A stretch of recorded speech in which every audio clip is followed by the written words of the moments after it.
Blazblue Cross Tag Battle.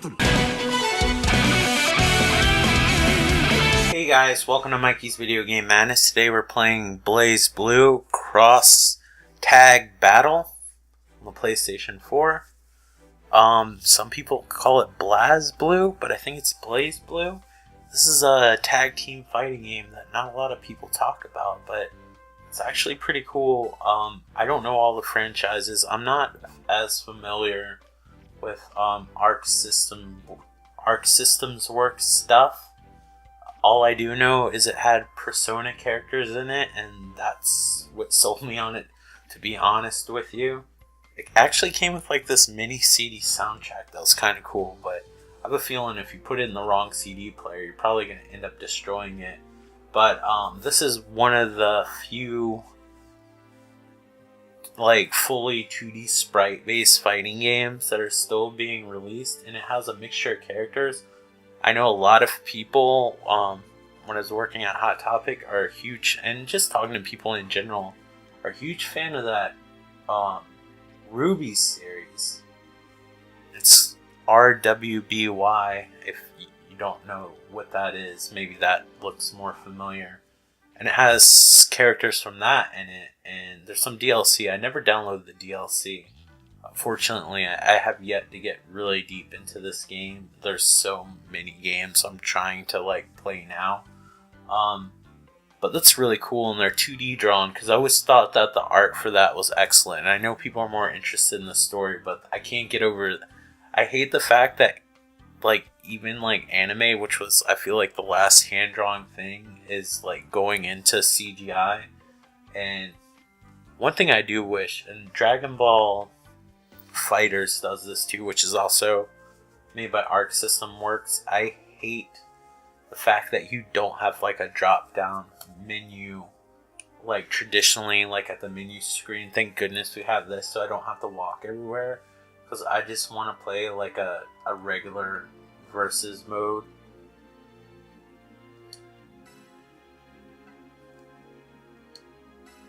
But yeah, like the Ruby series, it shows you what see RWBY.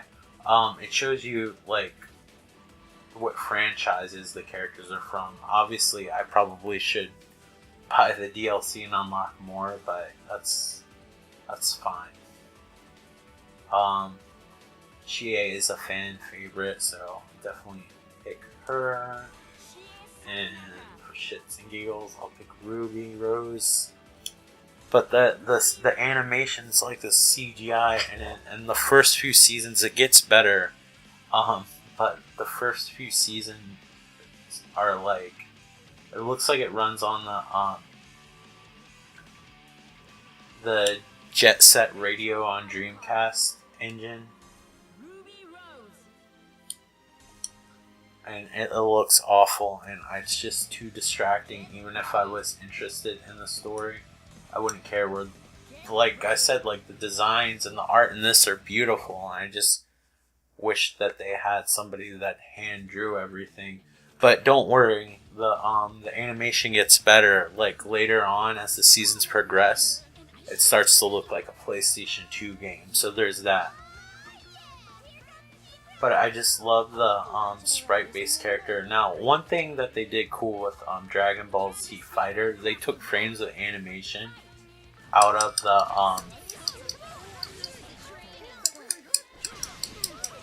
the character models and made them cel shaded, where it's almost hard to tell that they're actually 3D models until they like zoom in and like the camera warps around them. So they do a good job of faking it.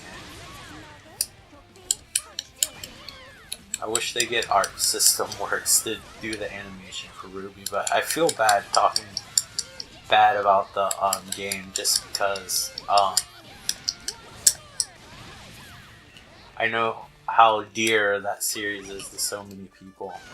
I think it's like a free series too, even though like you can buy the DVDs.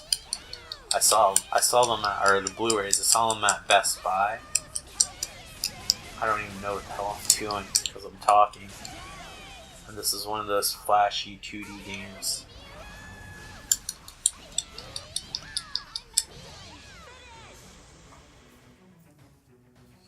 But like a lot of assets are reused, maybe that's why people don't like it. But I just think I just love beautiful sprite-based 2D games, and you know what? Like, if I'm not even invested in the characters, I just really love hand-drawn animation.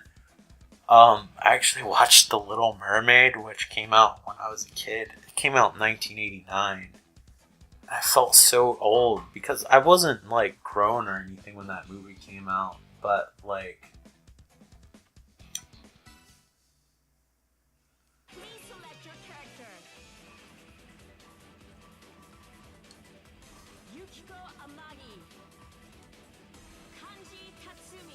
sorry, I just completely lost my train of thought.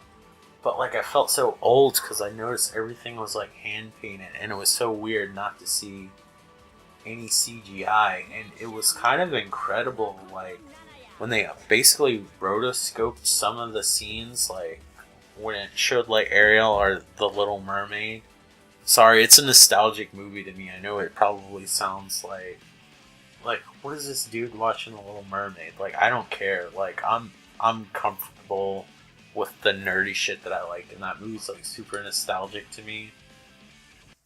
Like, Aladdin is too, although that movie does have CGI. Like, I saw it, like some scene from it recently, and I remember the tiger's head in the Cave of Wonders was like CGI, and that was like a big deal back then, and that was mostly the CGI part I remember of it. I think the magic carpet's like obviously CGI too because it kind of stands out, but it was just incredible to see like the camera rotate on certain scenes, and it looked 3D, but it was like hand-drawn because it's before they really used CGI for anything. I think Beauty and the Beast was the first one that really used CGI, and it stood out, and it was like a big deal. That's the beginning of the end. Now they just remake the same movies with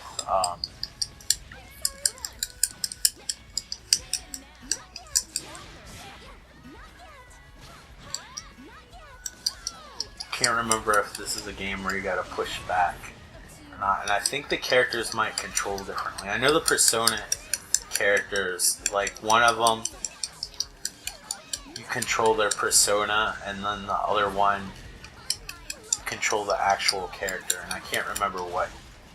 There are these awesome Mad Catz fighting pads I would highly recommend for 2D fighters, especially Street Fighter, which I would not consider an entry-level game if you're planning on to play with people online. If you're planning on to play the arcade mode, you're straight, but people online, even at beginner level, are tough because I think it's just pros trying to like restart their match or whatever, or not their match, restart like their ranking.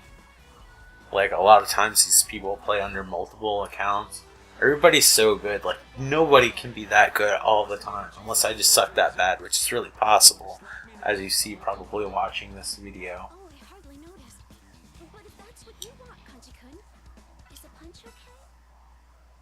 But there's actually a story mode in this. I just don't think there's a straight up arcade mode, at least one that I've seen.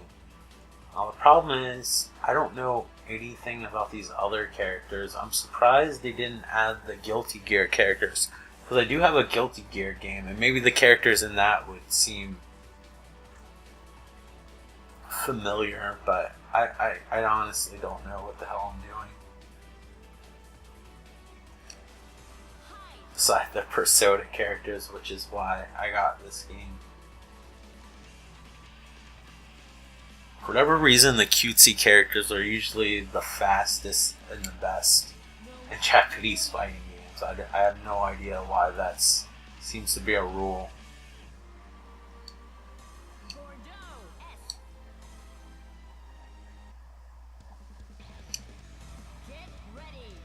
So if you see me picking girls in fighting games, that's the main reason. It's not because I want a child-looking female character to be my main fighter. It's literally because they're typically the best.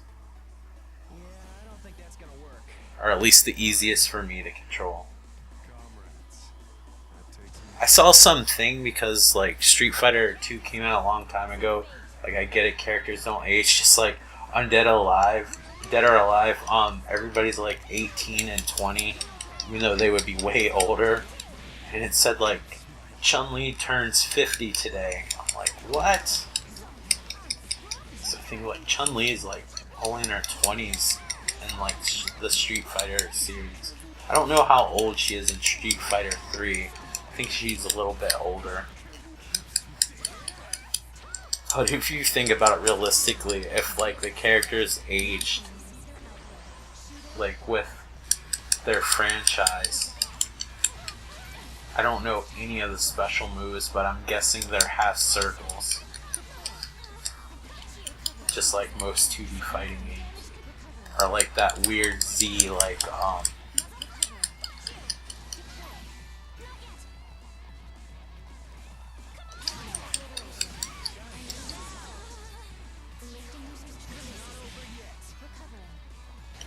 Ryu's sorry. His Dragon Punch, I think is what it's called. My brain flatlines on these games. Perfect to make a video on, right?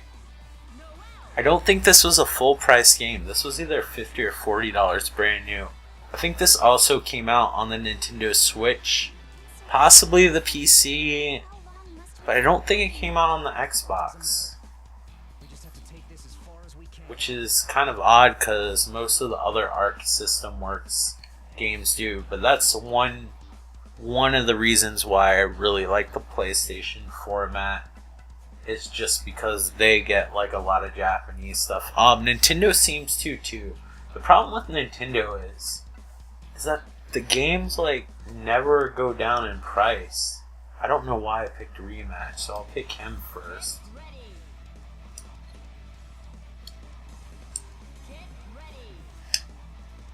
And it still picked her. I don't know what I'm doing. That's what happens when you talk too much. But yeah, it's just expensive, and I don't know. The PlayStation's a little bit sharper. Obviously, you know the games are going to run better. I like the Switch, but just like the Xbox One,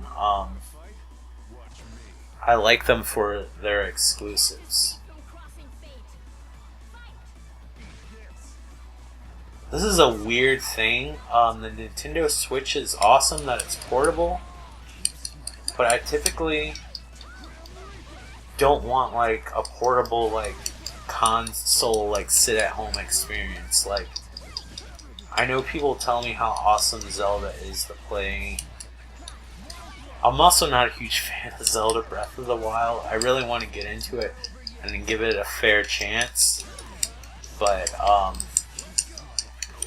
it feels like Zelda Skyrim. So I am super stoked that they announced Zelda Link's Awakening. That's like my all-time favorite Zelda game ever, which is probably an unpopular opinion. That's just super nostalgic to me. And that was just console enough. Like, usually when I'm out and about, I want to play a game that's, like, short that I can't get sucked into. Which Zelda Link's Awakening obviously isn't that game. I don't know why that game works so well portable. I remember getting the flu when I was a kid, like, in the 4th grade, so I think I was around 9 years old. And, I remember being bedridden and just having like a light, like it was like one of those lights that a bendy light, I don't know what the fuck you call it, like a desk lamp, like over my bed, playing on that horrible green Game Boy screen, playing that game for hours. I don't know how I did it. Like I feel like maybe it's because when I was a kid, like time seems slower. When you get older and get closer to death, time seems like it's in fast forward. I just remember playing that game for hours, so it's so cool that they're getting a remake of that game. So I'm pretty excited about that.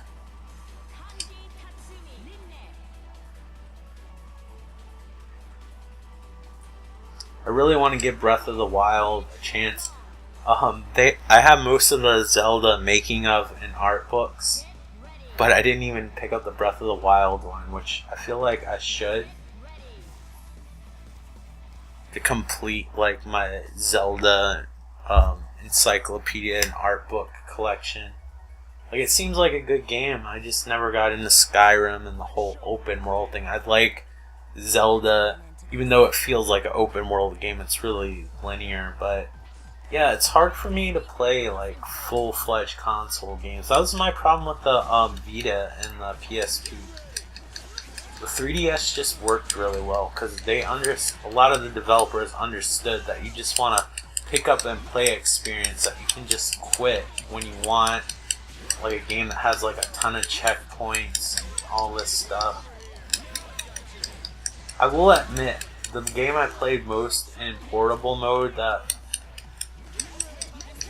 felt most like a console game was Mario's Odyssey. I did like that one a lot in portable mode. I don't know, Zelda, I could barely read the gauges and stuff in portable mode as well. Donkey Kong Country Tropical Freeze was also a good one, but I feel like 2D games just work in portable mode. I don't know why. But like big adventure 3D games, not as much. Like, it was hard for me to get into like God of War on the PSP. That game was really hard. There was like an instance I got into it, but like the game I remember playing the most was the Dracula X Chronicles. Racing games are pretty good, like Wipeout was really fun on the PSP. I'm trying to remember. I don't have that many PSP games. I have a ton of RPGs, but I'd much rather play them on the television. Like, as much as I love Chrono Trigger, like, when I had it on the DS, I just couldn't play it. And I picked up Dragon Quest 7 and 8, and I really want to play Dragon Quest 7 because I didn't get a chance to play it on the PlayStation 1, and this is like a super refined version, but I don't know. But I feel like you have a good idea of what this game is like. This is Blazblue Cross Tag Battle for the PlayStation 4. If you want a fun 2D game, I would recommend this, or pretty much any of the Arc System Works games. They're similar. This is kind of like a Marvel versus Capcom thing where they put a lot of franchises together. There's a lot of characters. I haven't downloaded, so the character roster is a lot larger if you have the DLC, but this is what you get with the standard game, and there is a single player story mode. I don't know what the online community is like because seeing how terrible I am, like, I would have to replay the tutorial.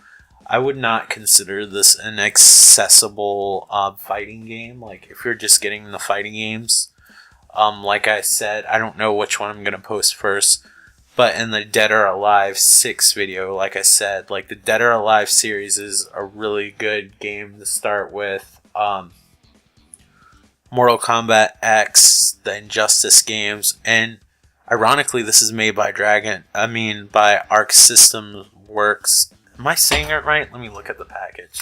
Make sure I'm not... Yeah, Arc System Works. Arc System Works made Dragon Ball Fighters. That game's actually really cool and accessible and simple. Like, everybody pretty much has the same moves, and you can do a lot, and it's really easy to pull off like all the super moves, and it has a pretty decent tutorial. I would say this is mid-range. I feel like you start getting into more serious territory with like games like Street Fighter, a lot of Arc System Works games like Guilty Gear. I think if you know how to play Tekken, you can like own people, but Tekken feels like an accessible game when you play against the computer, but against people, it's like a different story. And Virtua Fighter. That's another one. Play against the computer, it's really fun, but playing against people in fighting games in general you're probably going to lose because most of the people who play online play all the time, and even on beginners levels, I think those people are just trying to like start from scratch with a new character and rank up, and they just know everything down to the frame of the character, and it's just crazy. But this is a pretty cool game to find for cheap. This is a really weird thing to say, but I would just get it just because I just love the sprite work on it. And if you're a fan of some of the franchises, I mean, to have your favorite fighting franchise included in one game, especially if you like two franchises and they're in this, I would definitely pick it up, you know.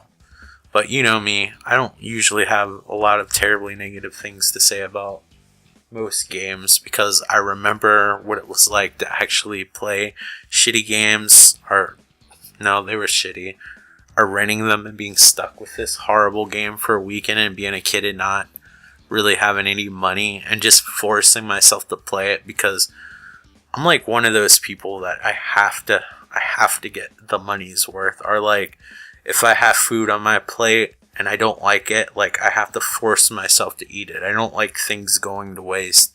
So I guess I convinced myself to like things, but I never really felt that way with PlayStation 4 games. At least the ones that I paid for. Like some of those free to play games, I'm not too huge of a fan for because they're usually like pay to win.